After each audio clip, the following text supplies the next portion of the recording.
These are India's Voice to the World. I'm Lipakshi Khurana. Coming up in the next hour. India holds Pakistan accountable for dastardly terror attack at Pelgam, expels Pakistani military attaches, suspends Indus Water Treaty, closes the land transit Atari border. PM Modi chairs Cabinet Committee on Security meet, vows to bring perpetrators of Pelgam terror attack to justice. India toughens stand. Pakistani military attaches asked to leave India. Pall of gloom descends across the nation as the mortal remains of the victims start reaching respective hometowns. Family members demand perpetrators to be brought to justice. Centre convenes an all-party meet amid the Pelgam terror attack. Defence Minister Rajnath Singh will chair the meeting.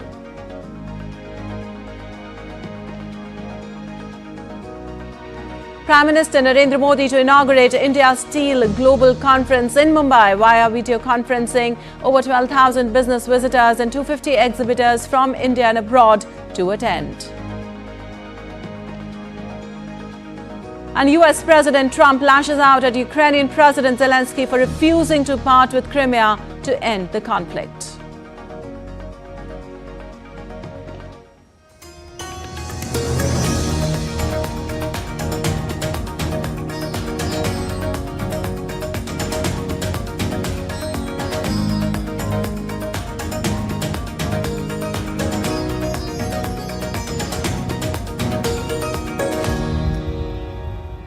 And on to the details. The Cabinet Committee on Security held a high-level meeting on Wednesday to review the overall security situation in the country. The committee, chaired by Prime Minister Narendra Modi, directed all security forces to maintain high vigilance and take all necessary measures to prevent future attacks. India took a series of strong measures following the Pelgam terror attack, including suspension of the Indus Water Treaty 1960 and the closure of the integrated checkpost Atari with immediate effect.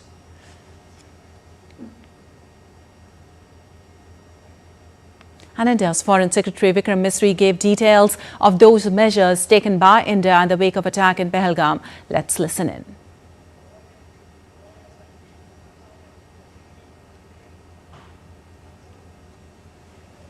The CCS decided upon the following measures. 1. The Indus Water Treaty of 1960 will be held in abeyance with immediate effect until Pakistan credibly and irrevocably abjures its support for cross-border terrorism. 2. The integrated checkpost Atari will be closed with immediate effect. Those who have crossed over with valid endorsements may return through that route before 1 May 2025. 3. Pakistani nationals will not be permitted to travel to India under the SARC visa exemption scheme visas. Any SVES visas issued in the past to Pakistani nationals are deemed cancelled. Any Pakistani national currently in India under SVES visa has 48 hours to leave India. 4. The Defence, Military, Naval and Air Advisors in the Pakistani High Commission in New Delhi are declared persona non grata. They have a week to leave India. India will be withdrawing its own Defence, Navy and Air Advisors from the Indian High Commission in Islamabad. These posts in the respective High Commissions are deemed annulled. 5 support staff of the service advisors will also be withdrawn from both High Commissions. 5. The overall strength of the High Commissions will be brought down to 30 from the present 55 through further reductions to be effected by 1st May 2025. The CCS reviewed the overall security situation and directed all forces to maintain high vigil. It resolved that the perpetrators of this attack will be brought to justice and their sponsors held to account. As with the recent extradition of Tahawur Rana, India will be unrelenting in the pursuit of those who have committed acts of terror or conspired to make them possible. Well, the centre has called an all-party meeting on Thursday in the aftermath of the Pelgam terror attack. Defence Minister Rajnath Singh will chair the session, while Union Home Minister Amit Shah, who returned from Kashmir on Wednesday, is expected to brief opposition leaders on the security situation and the leaders on the security and the government's response. The meeting will focus on security assessments, intelligence inputs and diplomatic steps taken following the attack.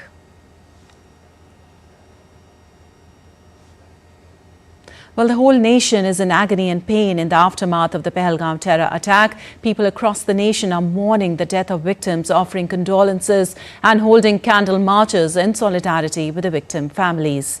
The mortal remains of the victims have been taken to their respective hometowns for the last rites.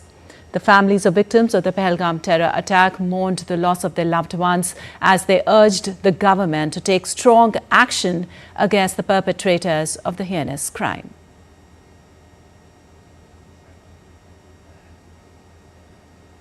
And 33-year-old Nira Judwani was among the victims of the Pelgam attack. The terrorist asked for his religious identity before killing him. Nira's relative said that the only way to put an end to terrorism is to take the decision for on-the-spot shootouts. Niraj was a resident of Jaipur but had been living in Dubai for a long time. He was a chartered accountant by profession and had gotten married just 2 years ago. Recently, he had come to India with his wife to attend a wedding. तो वो है भाई पूछ के target किया गया है, वो भी आतंकी है, उनका बिल्कुल सफाया कर देना चाहिए। ऑन द स्पॉट जो डिसीजन गवर्नमेंट लेवे, on the spot shoot out, एक यही है आतंकवाद को खत्म करने का तरीका। And Santosh Jagle from Pune of India had gone on a trip to Jammu and Kashmir with his father, daughter and other family members. The group consisted of 5 people. Terrorists surrounded the 54-year-old Jagdele and asked him to recite an Islamic verse. When he couldn't, the terrorist shot him dead right in front of his 26-year-old daughter. She was unable to escape the horrifying scene, and those dark memories will likely haunt her forever. The rest of the family is also shattered by the loss of their happiness, and mourning has spread to the surrounding homes as well. बेटी आएगी तब पता चलेगा sir, क्योंकि क्या है ना, कोई क्या बोलता है तो ऐसे सुनकर हम उसको तकलीफ नहीं देना चाहते, क्योंकि वो भी छोटी है, उसने सामने से अपने पापा का देखा हुआ है, तो हम उसको ज़्यादा नहीं पूछ पाते।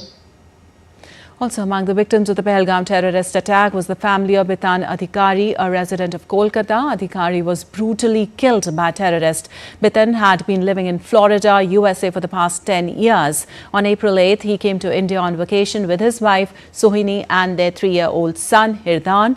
They have planned a trip to Jammu and Kashmir, but the journey ended in tragedy as the terrorist brutally killed the 40-year-old Pitan Adikari.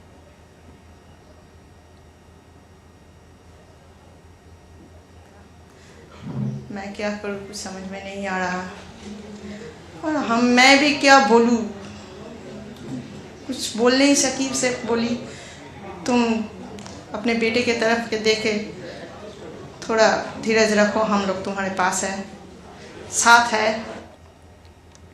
Well, among the innocent lives lost in the Pelgam terrorist attack was Madu Sudhan Somicetti, a resident of Bangalore. Also, what was meant to be a peaceful family vacation in Jammu and Kashmir turned into a nightmare when terrorists brutally took his life. Madu Sudhan, who hailed from Nellore, was travelling with his wife and 2 young children before he was hanged to death by the terrorist. They went to Kashmir on Sunday night. After that, we did not contact him. But yesterday evening, we received a call from the friend saying that he got injured and it was hospitalized. They have seen the dead bodies and they identified that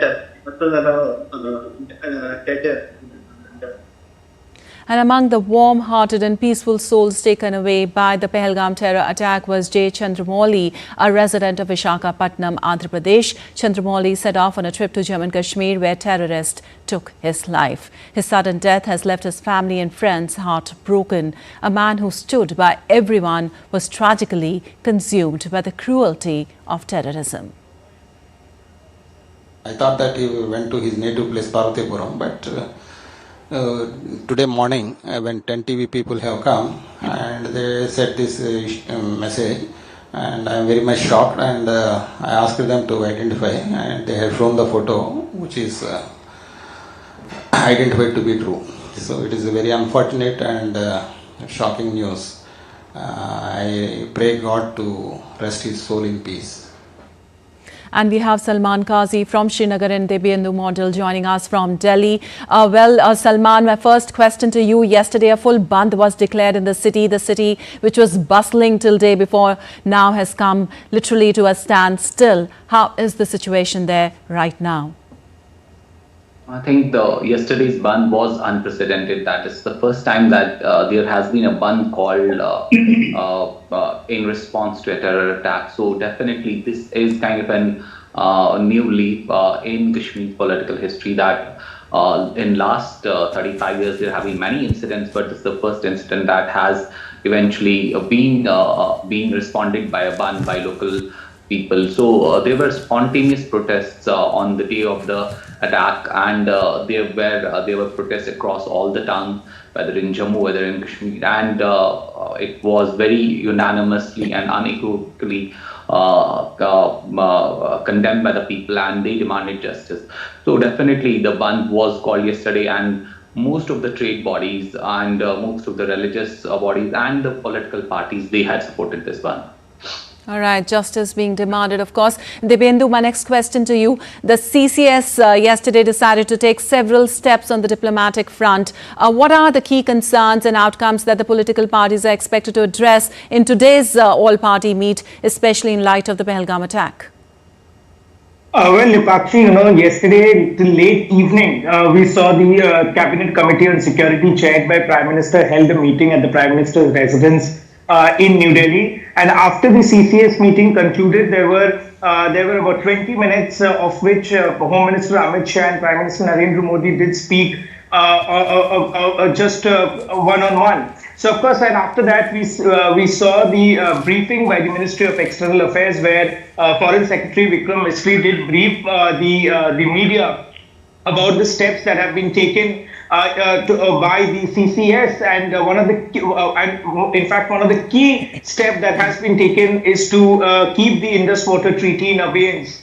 This will of course cripple Pakistan in terms of the water sharing that had been agreed in the 1960s, and the Indus River forms a lifeline for Pakistan, and cutting waters to Pakistan will cripple Pakistan economically as well as politically. But having said this, today's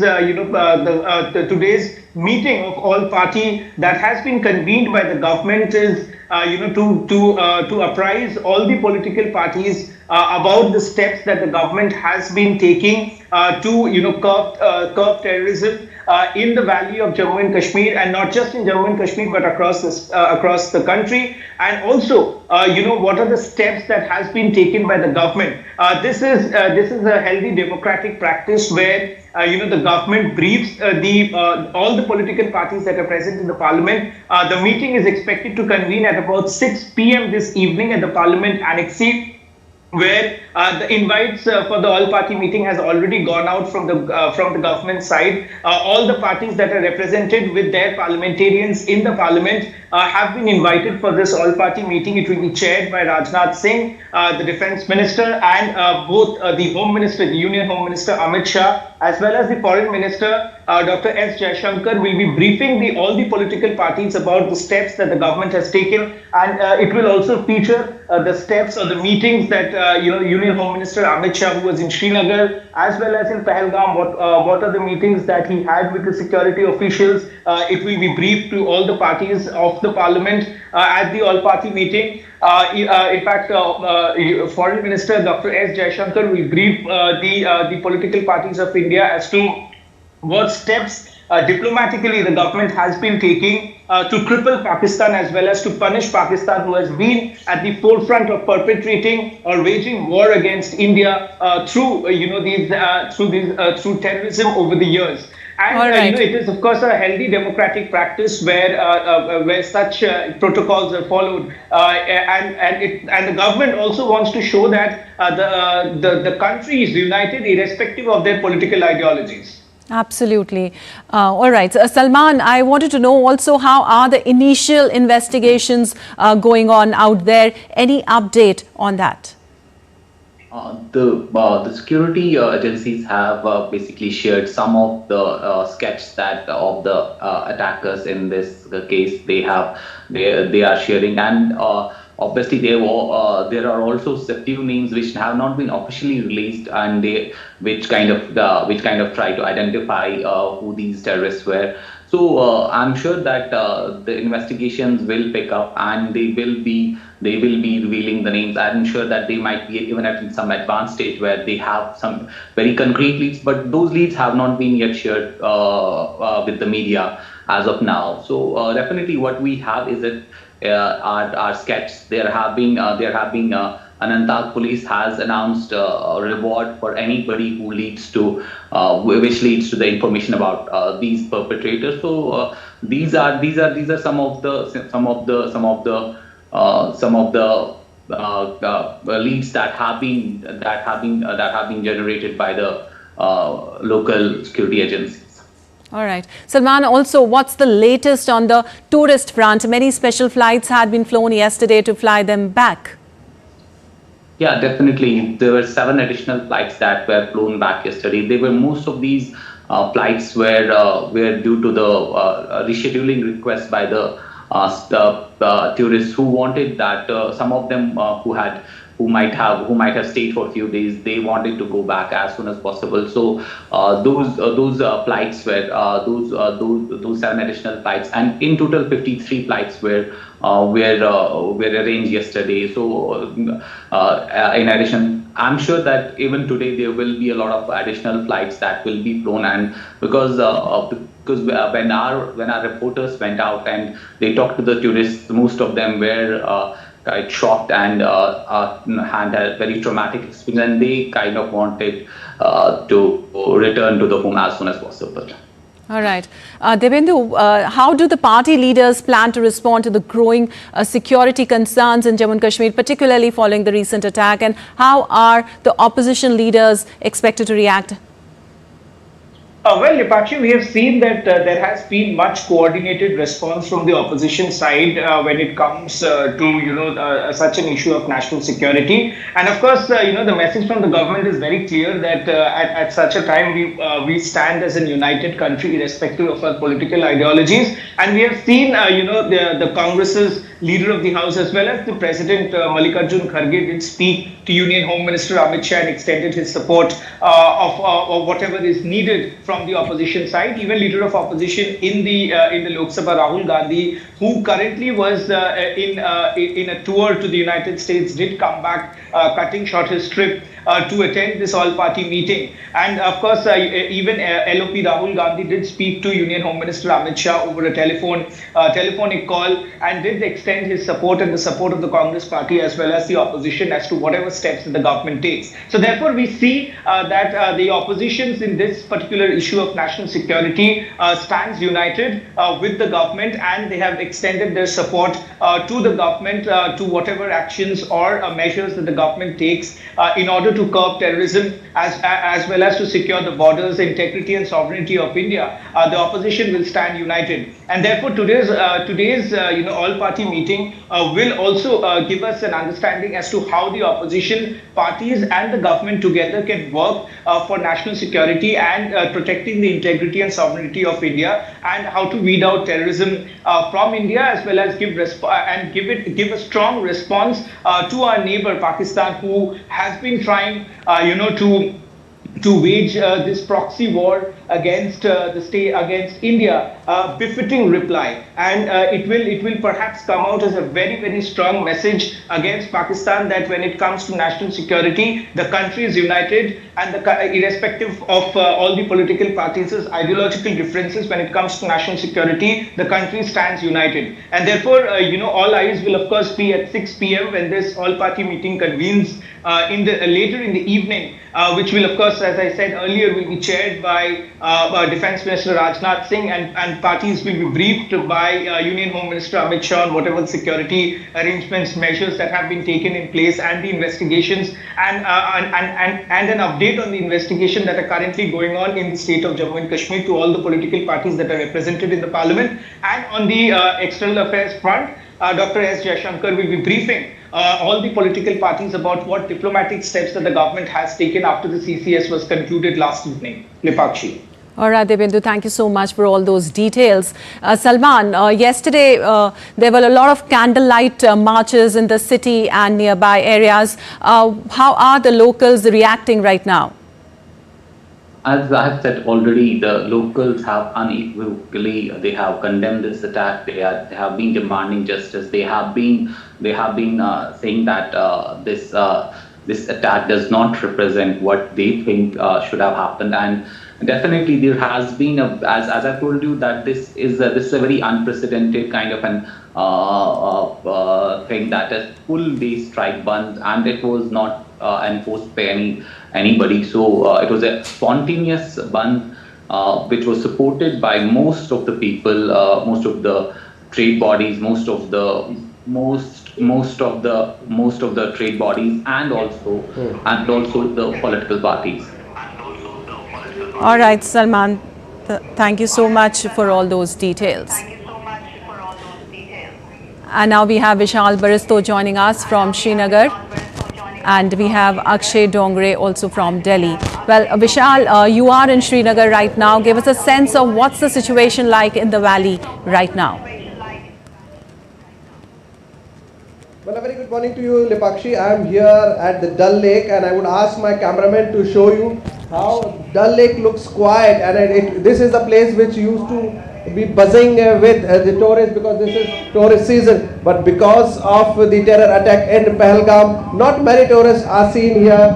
There you see the houseboats, they are all vacant. Most of the tourists, they want to return to their respective places. They are waiting because some had their flights from Jammu, some had their trains from Jammu. So there is a sense of urgency as far as tourists are concerned. But today the Chief Minister Umar Abdullah has called for an all-party meeting at 3 p.m. and he has also announced reward ex gratia for all those who died of 10 lakhs and also seriously injured 2 lakhs and injured 1 lakh. So this is the situation right now. Meanwhile, in the Anantnag Baramulla, I beg your pardon, operation, which is also known as Operation Tikka, in defense forces and police have recovered 2 AK-47 rifles, 5 magazines, 1 pistol and warlike stores.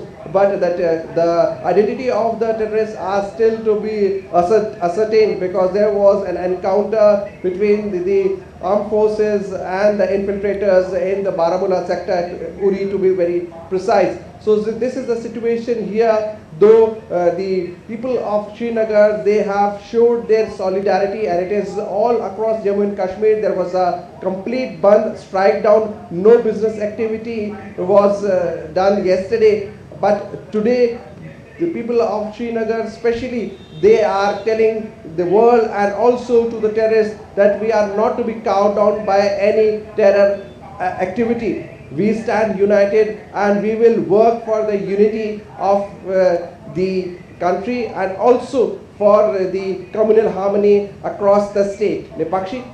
All right, Vishal. Akshay, India has announced a series of strong diplomatic measures against Pakistan yesterday. As we know, India has pulled the plug on Indus Water Treaty also. What will it mean and how will it impact Pakistan?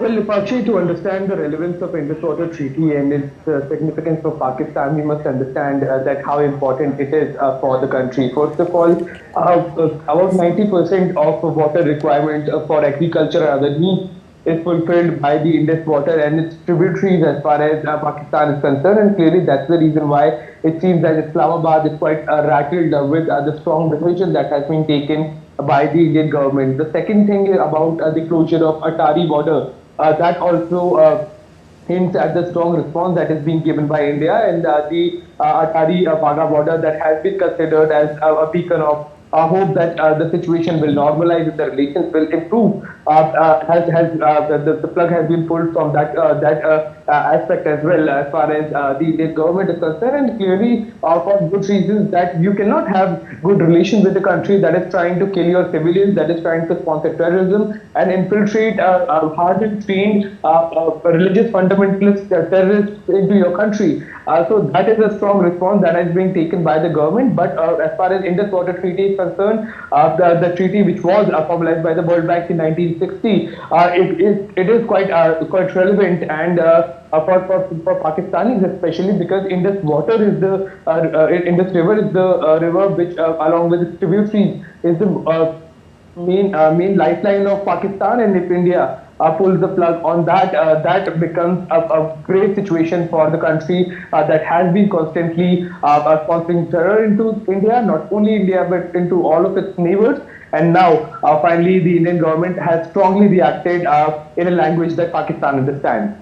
All right. Vishal, I wanted to ask, security across the Kashmir Valley has, of course, increased manifold now. Tell us about the joint combing operation by the Army, the CRPF and the J&K police in the region.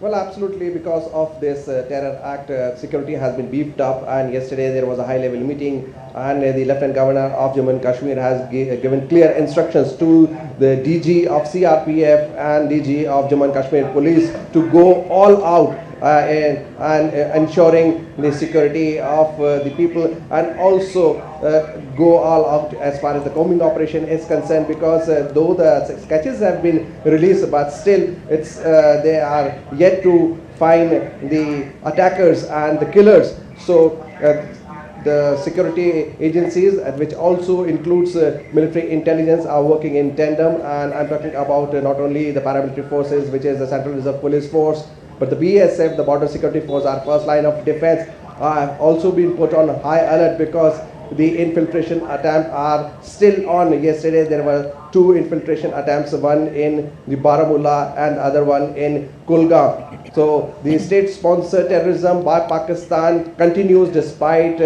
all action taken by India. Defense Minister has made it very clear that India would give a befitting reply, because India is looking for a revenge. It would not allow this kind of situation to continue. The Home Minister made it very clear that India will not bend to any kind of terror activity, and India is going all out to tell the world how Pakistan continues to sponsor and continues to encourage state-sponsored terrorism against the people of Jammu and Kashmir. Lipakshi?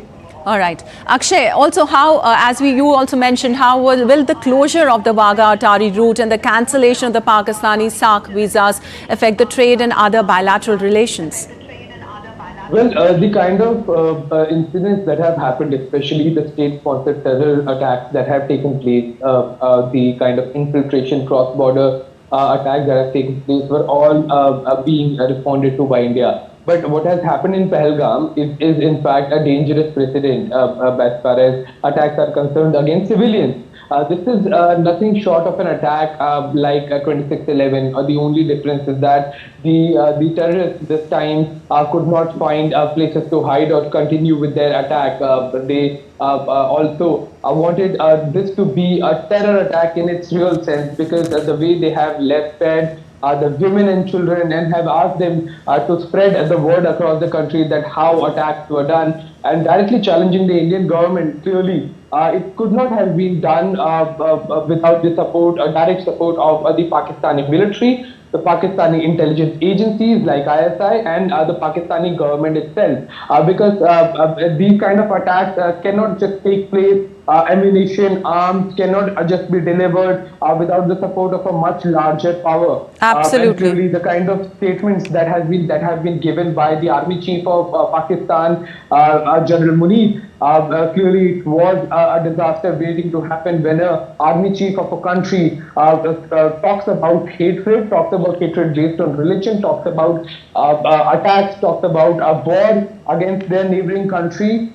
Then clearly these kind of incidents are going to radicalize the terrorists, and in fact it seems that the speech that was given earlier by General Munir of Pakistan was just a precedent of what was going to happen. So clearly, Pakistan is quite deep as far as this attack is concerned, and that perhaps is the reason why India has finally closed or rather pulled the plug on this symbol of hope, a symbol of a normalization of ties. That was the Atari Baga border where people used to go every day. The BSF and the Pakistani Rangers that were guarding the border used to meet and greet on occasions. So clearly all of that has been closed because optics cannot continue. If one of your neighbor is trying to destabilize you, trying to attack you, trying to cause terror in your country, so that perhaps is the reason why the Indian government has taken such strong steps of asking the Pakistani nationals who are living in the country to return back to Pakistan within 48 hours,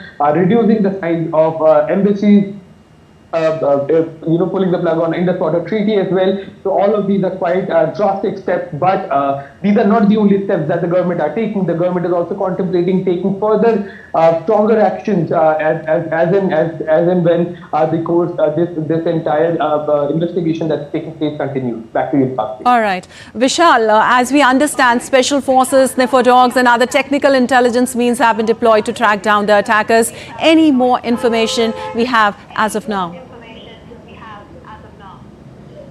Well, Pakshi, let me tell you that the security forces are working in tandem. NIA team is here, which is our premier investigation agency, and they are working overnight to find out how the infiltrators and attackers could be tracked down. The sketches have been released, and a reward of 20 lakhs has been announced by the Jammu and Kashmir police about any information about the attackers. So still the investigating agencies are trying to find out, but let me tell you that it's a long process, and it would require a lot of hard work by the investigating agencies. Though Jammu and Kashmir police along with military intelligence and NIA, they are all working in tandem. But as of now, there is no information about the 3 sketches that have been released by the Jammu and Kashmir police.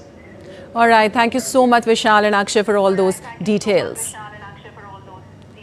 And moving on, Prime Minister Narendra Modi will inaugurate India Steel 2025, the 6th edition of the biennial international exhibition and conference via video conferencing today. Also, the event will bring together leading stakeholders from across the global steel value chain to discuss the future trajectory of the sector with a sharp focus on growth, sustainability, resilience and innovation. Key highlights of the international conference cum exhibition include the display of cutting-edge technologies and advancements in the steel industry. Roundtable discussions will be held on sector-specific topics, international collaboration and emerging trends. Reverse buyer-seller meet will also be held to facilitate trade opportunities and foster new business engagements. Well, the event will also focus on themes like augmenting domestic consumption, showcasing futuristic steel applications and fostering global partnerships. With more than 12,000 business visitors, 250 exhibitors and 1,200 conference delegates representing various sectors, government departments, state governments, country delegations and domestic and international buyers from India and abroad, the conference would be one of the biggest steel events globally.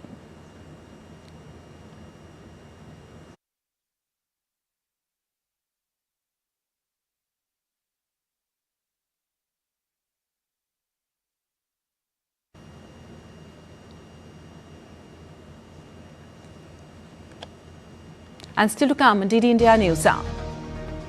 Zelenskyy arrives in South Africa, intensifying diplomatic efforts as US brokered peace talks with Russia gain momentum. Trump signs series of executive orders targeting university transparency, accreditation and education reform. And DR Congo government and M23 rebels declare halt to hostilities after surprise Qatar-led mediation.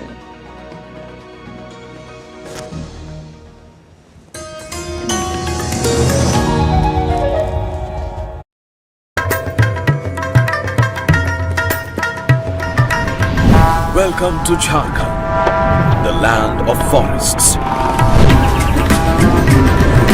Mesmerizing abundance of nature.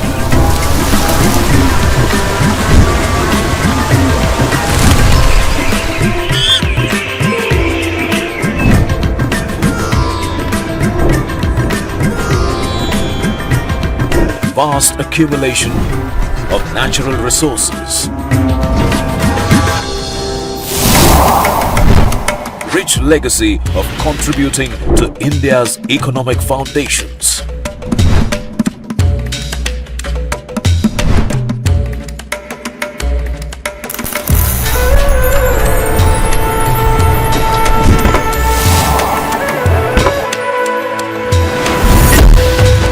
Preserving a vast and diverse tribal culture.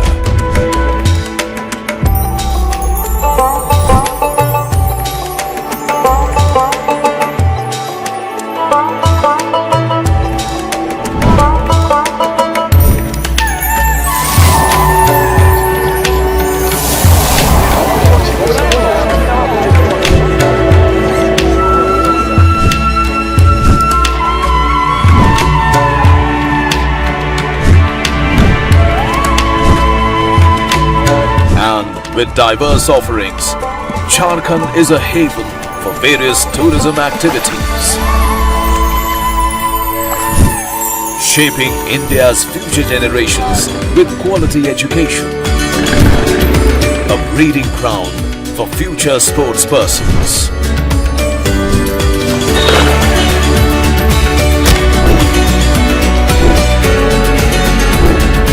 Come, experience the sheer richness of nature and culture, diversity of tribal heritage, traditions and craft, and progressive development and growth.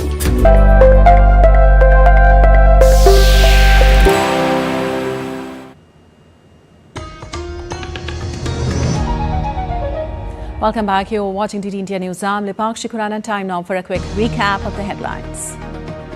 India holds Pakistan accountable for dastardly terror attack at Pelgam, expels Pakistani military attaches, suspends Indus Water Treaty, closes the land transit Atari border. Prime Minister Modi chairs Cabinet Committee on Security meet, vows to bring perpetrators of Pelgam terror attack to justice. India toughens stand, Pakistani military attaches asked to leave India. Pall of gloom descends across the nation as the mortal remains of the victims starts reaching respective hometown. Family members demand perpetrators to be brought to justice. Centre convenes an all-party meet amid the Pelgam terror attack. Defence Minister Rajnath Singh will chair the meeting.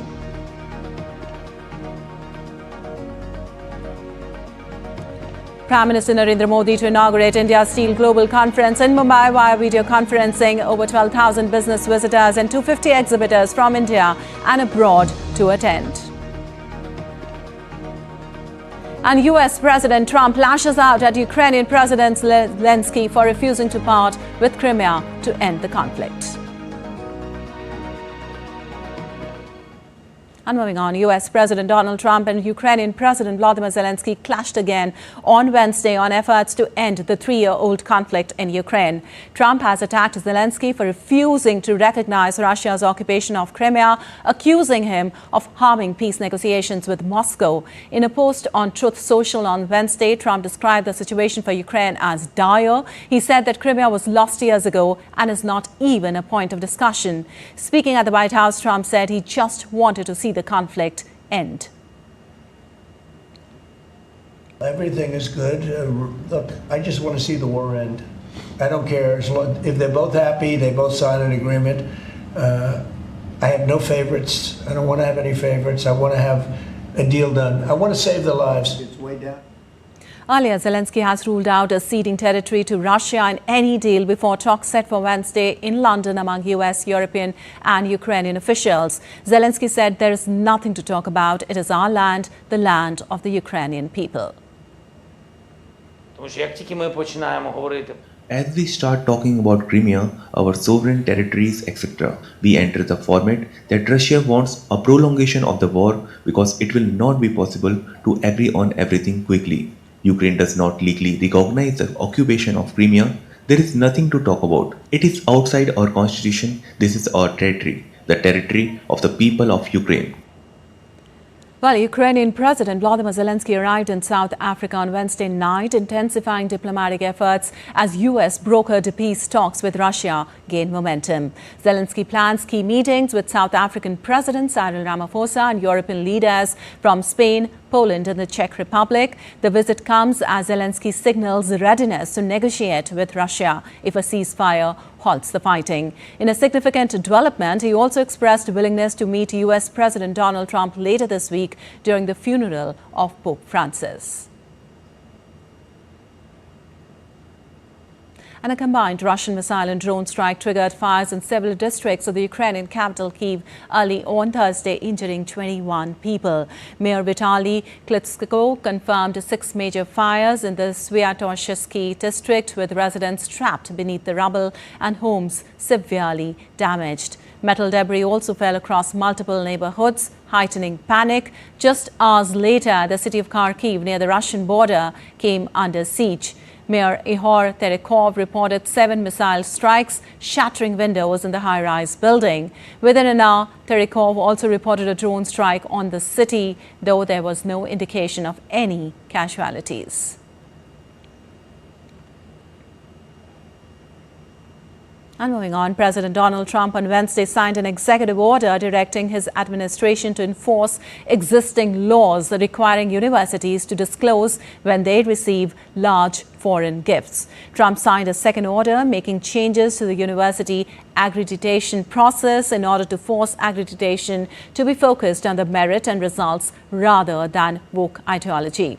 Trump also signed other executive orders that included ensuring that historically black colleges are able to do their job effectively.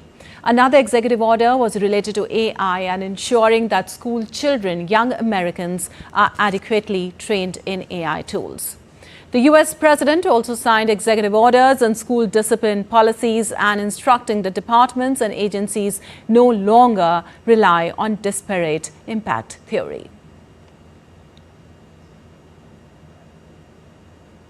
Well, the U.S. Justice Department has cancelled 365 grants cutting funds for mental health support, crime victim hotlines and anti-human trafficking programs. The decision, announced on Tuesday without prior warning to many employees, shocked the non-profit nationwide. The Office of Justice Programs, which awarded $4.4 billion in 2023, offered only a 30-day appeal window. Attorney General Pam Bondi said the cuts reflect President Trump's policy priorities, targeting what she called ambiguous programs. The cuts will affect 22 organizations that work with the group across 10 states. And U.S. Treasury Secretary Scott Bessent declared the IMF and World Bank must be made fit for purpose again. Speaking at the spring meetings in Washington, Bessent criticized the institutions for focusing too much on climate, gender and social issues. He called for a return to the core mission: economic growth, monetary stability and poverty reduction.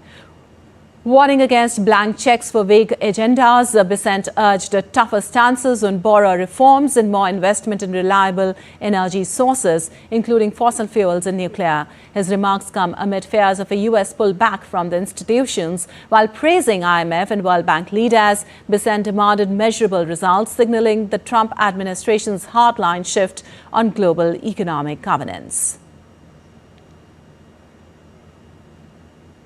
And the Congo government and M23 rebels have jointly declared a halt to hostilities, marking a potential breakthrough in a conflict that has scarred eastern Congo for decades. The announcement, aired on national TV and backed by M23, follows secretive Qatar-led talks that stunned the diplomats. After years of failed truces and mounting bloodshed, both the sides now vow to seek a lasting truce. The crisis, reignited in 2021, has seen M23 seize key cities like Goma and Bukavu. Rwanda, accused by the UN and Western nations of backing the rebels, denies involvement, but tensions remain high. Qatar's growing economic ties with both nations add intrigue to its surprise mediation, offering a glimmer of hope in a region long trapped in turmoil. Well, you're watching DD India News. Our time now for some sports news. Host Sri Lanka women announced a 17-member squad with Chamari Atapattu as the captain for their upcoming Tri-Nation cricket series against India and South Africa. In fact, the hosts are coming into the series on the back of a 2-0 ODI series loss in New Zealand. As many as 8 changes have been made to the Sri Lankan squad. Spinner Malki Madara has received a maiden call-up to the ODI squad. Additionally, players like Vishmi Guranthane, Nilakshi Silva, Hasani Pereira, Piyumi Vatsala and Hansima Karunaratne have returned to the squad. And former tennis world number 1 Andre Agassi is set to make his pickleball debut at the US Open Pickleball Championships in Naples. Agassi retired from professional tennis in 2006 after playing his last match at Flushing Meadows. Agassi will play his first match on April 30th. He will partner up with teenager Anna Leigh Waters in the mixed pro division. Agassi has participated in pickleball exhibitions with other former tennis players. However, next week's match will be his first professional pickleball appearance.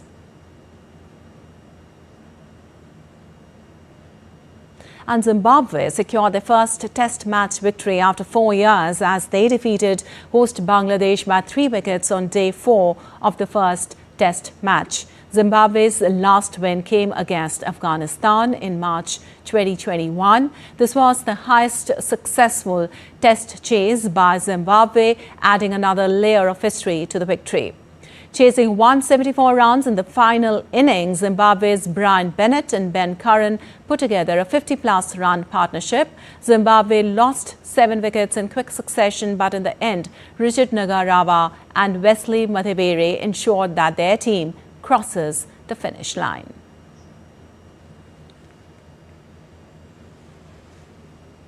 While he inspired generations, carried the hopes of $1 billion for 24 years and turned cricket into a global emotion. As the legend Sachin Tendulkar turns 52 today, we look back at the iconic moments that made him the heartbeat of world cricket. Here's a special profile on the man who didn't just play the game, but transformed it.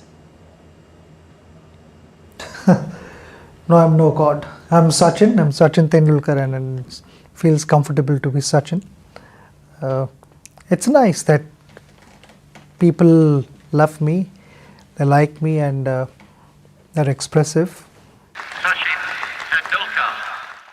Sachin Ramesh Tendulkar turns 52 today. More than a cricketing great, he remains a global icon, a name that still echoes in stadiums, streets and hearts. Even a decade after his retirement, Sachin's impact on world cricket remains unmatched. He didn't just dominate bowlers, he changed how the world viewed cricket, especially Indian cricket. From his debut at the age of 16 in 1989 to his final match in 2013, he carried the hopes of $1 billion. His career was built on excellence, consistency and unmatched passion. His career stats speaks volumes. In Test cricket, he played 200 matches and scored 15,921 runs at an average of 53.78. It includes 51 centuries. In ODI, Sachin played 463 matches and scored 18,426 runs at an average of 44.83. He hit 49 centuries in ODI cricket. In total, he scored 100 international centuries and scored 34,357 international runs. He also won World Cup for India in 2011. But numbers tell only part of his story. Sachin made cricket popular far beyond India. From Sharjah to Sydney, from Lords to Lahore. He wasn't just India's pride. He was the world's obsession. He made cricket popular far beyond its traditional borders. He made it personal for millions. He didn't just score runs, he shaped moments. Sharjah 1998 Desert Storm, 2 back-to-back centuries against Australia. In a sandstorm hit tournament, Sachin took India to the final and then to victory. the world saw a one-man army destroy the best bowling attack in the world. Chennai Test 1999, 136 against Pakistan. Wounded, cramping, yet standing tall, he took India to the brink against Pakistan in a high-voltage test match. India lost narrowly, but his knock earned more respect than any win. Centurion 2003 World Cup against Pakistan, an arch rival, a global stage and one stroke of genius. Shoaib Akhtar charges in, short ball outside off. Sachin uppercuts it over 6 over third man. A shot etched in every Indian's memory. He scored 98 and India chased 274 unbeaten against Pakistan in World Cup. His presence brought fans to stadiums and sponsors to the sport.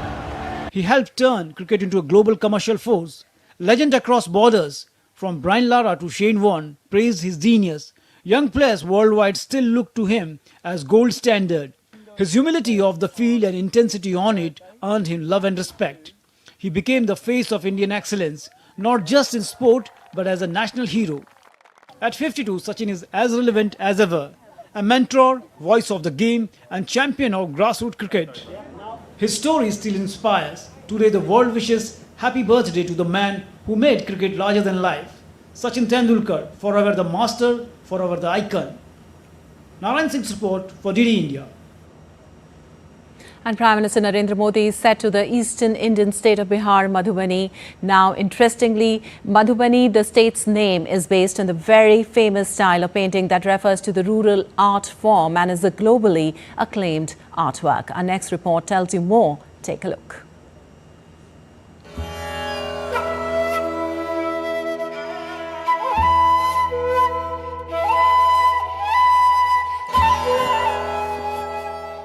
Madhubani is a style of painting that refers to the rural art form developed by women from Mithila, an area in the eastern Indian state of Bihar. The painting is done with fingers, nib pens, twigs and matchsticks, generally using natural dyes and pigments, and is characterized by eye-catching geometrical patterns.